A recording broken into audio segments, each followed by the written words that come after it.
Привет, меня зовут Егор Карпов, я вот недавно решил разобраться насчет прав велосипедистов в нашем городе, да, и вообще до недавних пор у них действительно не было никаких прав, и они на тротуар выходили вынужденно и были там на птичьих правах, но вот с тех времен, как обновили проспект, у них появились свои собственные права, и они начинаются прямо здесь вот. Вот этот знак, она называется разделенная велопешеходная дорожка, и это означает, что вот эта сторона принадлежит велосипедистам, а вот эта сторона принадлежит пешеходам. И за нарушение у пешеходов тоже могут быть санкции.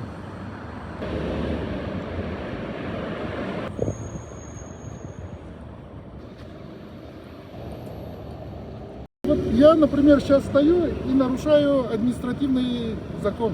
То есть вообще хождение по разделенной велопешеходной дорожке по велосипедной стороне пешеходу нельзя стоять, потому что это влечет за собой штраф 1000 рублей.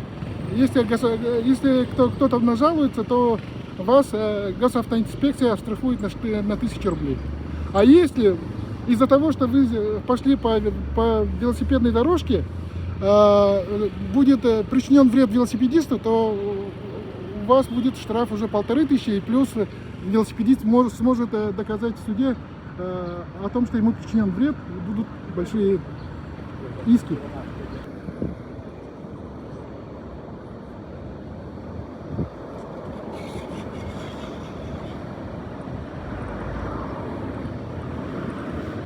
Вот прямо здесь заканчиваются вот эти права велосипедистов.